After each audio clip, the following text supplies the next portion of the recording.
Good morning, everyone, and welcome back to another episode of the Abundance Formula podcast. So let's see. Last week we were heading to Pittsburgh for my mom's national level show. She did excellent. She got fourth place out of, I think it was like, I don't know, at least 12 girls in her height class, maybe 14, all over 60. She was one of the older ones in the group. So she, just super proud of her. She did really well. She posed the best I think that she has ever posed since she has competed, which is huge for her because that was always her hardest thing. She always loved to lift and all that stuff, but the posing is always what was her weakest point. And she, I think, did her best. The three people who ended up coming in before her really just had some more muscle mass. And so she just had, that's always her other thing. She just has to continually build muscle. Just a little harder when you're older to have this balance of building muscle and burning fat. So her goal this time in off season is just to stay a little closer to her show weight than she typically does, so that as she builds muscle in the off season, she doesn't end up burning a lot of that off to get to stage lean. So that's kind of her goal for this off season. And so it'll be fun for us to prep together. I think it'll help to be able to stay on track since we're both doing it together and, keeping in touch on that goal. But so all went well. The girls did great. We traveled great. It was such a fun girls trip. That's really our first actual girls trip that we've taken, like with just grandma, me, my girls. So that was a lot of fun, and they had an absolute blast and felt super special. And I loved that they could see my mom up there living out her dreams. So anyways, that was the update from last week. And then this week episode that I want to talk about today, I want to talk about letting go of the old in order to step into the new, whether that's the new you or there's a goal that you want to pursue. That's going to change if you do pursue that goal, it's going to change some things in your life or your career or whatever that may be. It's going to create some changes if you're going to pursue it and really go for it. And so you're going to have to let go of some old things, whether that's about yourself or whatever it may be, in order to become and embody and transform into that new thing you're wanting to do, become, or pursue. So I'm going to use this example of something just from my life that is around health and fitness. That's a completely perfect analogy. So if you're not a fitness person, no worries. It doesn't matter. This will completely cross over into whatever that thing is on your mind or heart that you're like already in process of trying to do or that you're wanting to do. So I want to talk about years ago, before I started to compete. The first year I ever competed was 2010. And so prior to that, I was always an athlete, but I was a basketball player and a softball player. And so I didn't have a lot of muscle mass. The only thing, I was very sinewy and I was just very thin everywhere, but the only thing that I did have was a bubble butt. It wasn't big, but compared to like my other lanky parts, I had a bubble butt, but that was it. Everything else I was non-shapely, and I don't have an hourglass figure, even still today, as far as I don't have an hourglass figure as far as bone structure. I'm very square. And so when I decided I wanted to start competing, then I knew obviously part of that is it's an aesthetic sport about balance, and they want you in bikini to have shape. They want to see shoulder caps. They want to have, curves to your body. They want that hourglass physique, which you can achieve if you're a blockier shape, but that means you have to build a back so that you have a wider, upper to lower body ratio. And so it creates that hourglass figure, especially with the posing. There's nuances to go with this, and it all ties into that you've got to build muscle. So I was the lean part, but I needed the muscle part. And I wanted that. I'd seen pictures, of course, of the girls doing this sport. And I was like, I like that physique, so I knew, okay, I see what this sport is as far as the physique. That's what the goal is. And I like that look. There's other looks too above bikini. Is figure and actual bodybuilding and these other things that require even more mass. And those weren't looks that I personally wanted for myself, nor were even possible for myself, but that I didn't even want for myself. So I knew what I wanted as far as the look went and decided to pursue it. So the first trainer I ever had, she was a pro bodybuilder. And the very first thing she told me when I started to lift heavier weights, I was lifting weights before, but they weren't heavy weights. It was more about gaining speed, endurance, agility, explosion, that kind of stuff. It wasn't about building muscle. And so the first thing she told me is she said, okay, you're not allowed to weigh on the scale anymore. And I was like, why not? Because at that point I was, let's see, so I was just starting college basically. So at that point, if you're a lady out there, you are familiar with the scale. You're seeing what it is, you've maybe got some complexes around it, or I had a happy goal weight, For me at the time, my happy weight, where I was happy with what my body looked like, was between like 110 and 116. So I would let myself fluctuate within there. Like my lowest I would be 110, and then I could kind of indulge. And then when I'd start to get to the upper parameters of, 116 or so, then I would hone it back in and do more cardio, right? I didn't know anything about the nutrition of it. I watched kind of how many calories I ate, but I didn't know anything about macros and like carbs and fats and the balance of all of those. And I just cut calories or added calories and burned calories. That's what I did. And so that was my goal weight range. And she said, you're going to not be allowed to be on the scale. She said, because if I'm going to help you transform your physique, you're going to have to let go of the scale because it's going to hold you back. It's going to affect your mentality and it's going to limit what you can become. And I was like, dang, okay. So I did. So I didn't weigh. I didn't weigh for 2 years, which was even beyond what I trained with this particular trainer. I just got out of the habit of even having the need to weigh. I just based on what was I seeing in the mirror. But so I didn't weigh. And 2 years later or so, and I was in grad school at this point and had competed and done very well, like in my shows. And so I I decided to weigh in my off season because I was like, I'm curious what this look is, because it was off season. I had a full 6-pack of abs. I felt really good in my body. There's a difference between like the show lean and your regular daily life lean, even if you're a competitor, a national competitor like me. And so I was like, just curious what that equated to on the scale, because I remembered what used to be my standard for myself, my parameters. And so I got on the scale first thing in the morning. So I hadn't ate or drank anything. And I weighed like 135. And I remember just being like mind blown. That I was like, wow. So this super lean physique that looks way better, like way better than where I was. I had beautiful quads, I had a great hamstring sweep. My glutes were not only just like bubbly glutes, but full glutes, like good glutes, like Kardashian glutes, and my waist was small and I had a great back that, my waist looked small because I built a back and had good capped shoulders. And people actually asked me, what do you do when I walk around? Before, when I was walking around, I was really athletic, but people didn't necessarily know that. I just looked skinny and they didn't ask, what do you do? But then when I had this shape and fullness, like I didn't look gaunt or hungry. I looked good. And so people like, what do you do? What sport do you do? You do something, extraordinary. What do you do? And I liked that.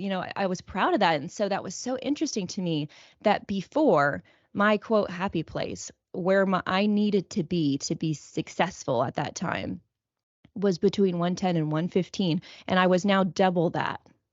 And so I was like, gosh, she was right. At that time, I would have been dumbfounded if I would have been like, you know what? If I would have known your happy place is going to be at 134, 135, like your new baseline is going to be there. I would have been like, no, there's no way that I'm going to let myself weigh 135. And so, and at the time too, I was a size 0 jean. And so, maximum I was, unhappy with myself if I, was in a 1 or a 2, just kind of depended on the style. So same thing with that. I had to let go too of my pant situation size, like in that process, because you're not going to fit a size 5 or 6 booty in a 0 jean. You're just not. So if you desire, it all depends on what your vision is. What is your desire you're wanting to create? So if I wanted a good booty and I wanted some shapely legs, right? That's not fitting in a size 0. And so I had to let go of that. I had to let go of an old standard. I had to let go of an old quote measurement of myself. I had to stretch the measurement. I had to stretch the scale to up level myself. And so if I would have held on to that, I would have held myself back from what I was capable of.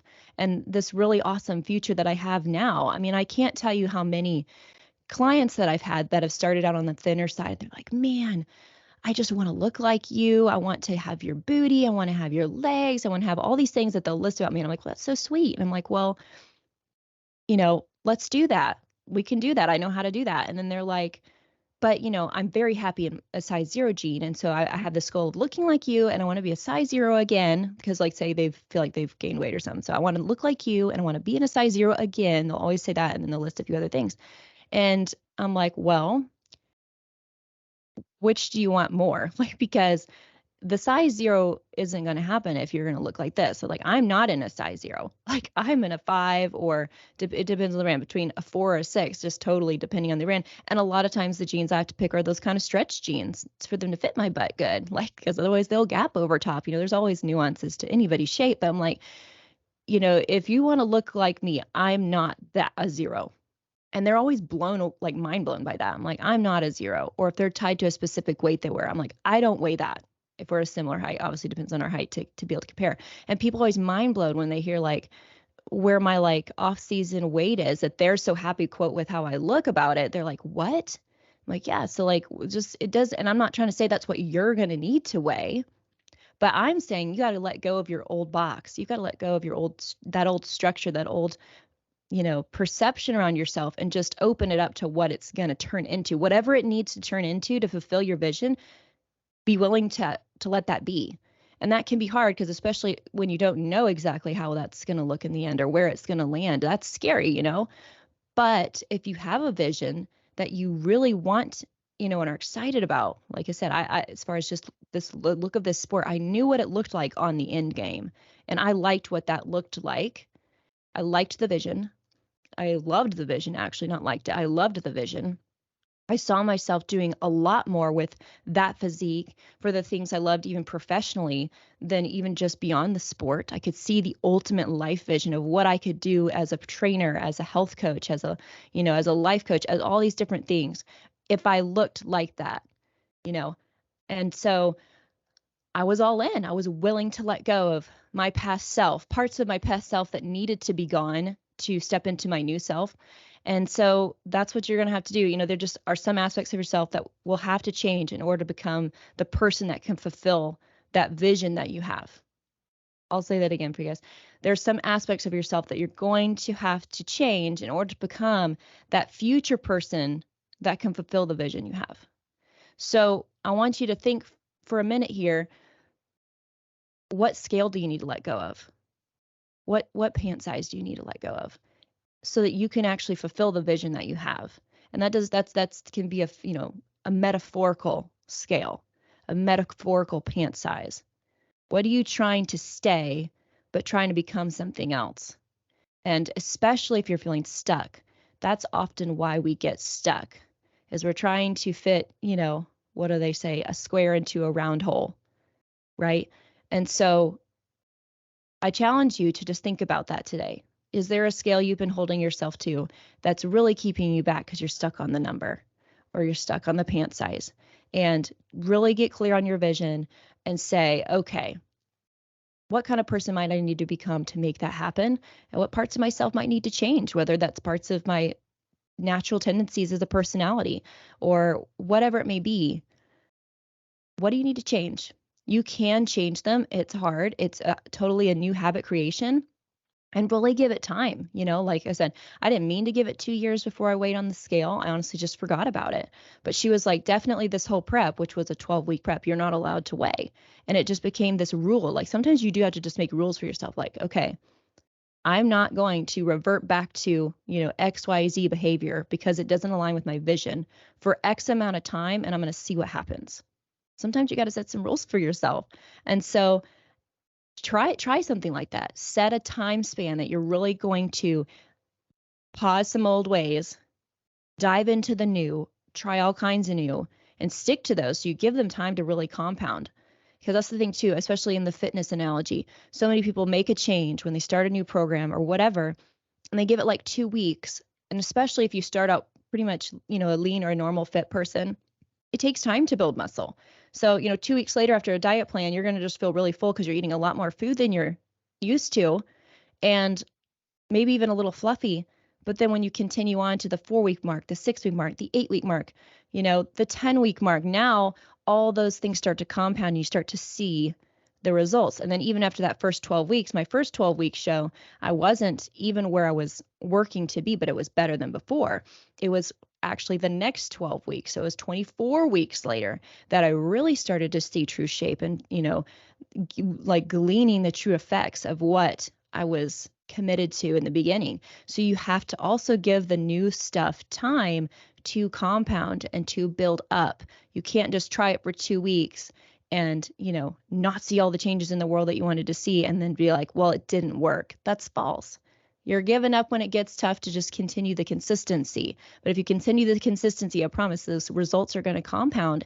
And not only will you start seeing different results than that you've been not getting, and you won't feel stuck anymore because you're going to start to feel that snowball speeding up a bit. But then you're going to realize you actually have transformed in the process. The beginning, it'll be a discipline, like, okay, I'm going to change these behaviors, but then it's going to start to become second nature.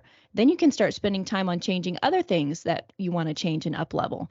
And the other stuff is less effortful, which is really cool. And then it's just really freeing as well when you start to get in this practice of being able to let go of old things that no longer serve you and step into new things that align with your vision. It's really empowering to get into that process and to get used to that quote workout, because it's a workout in itself, a mental workout in itself to implement that discipline and that faith, that kind of a faith leap. But I promise you, it will always be worth it. So that was just something I thought of, coming off of her show. And just seeing how much she has transformed and just looking at my old pictures. I'll have to post some old pictures of like what I originally looked like versus what I look like now. And I would never go back. Never. And so it's just amazing to me, the analogies that can come from a fitness example.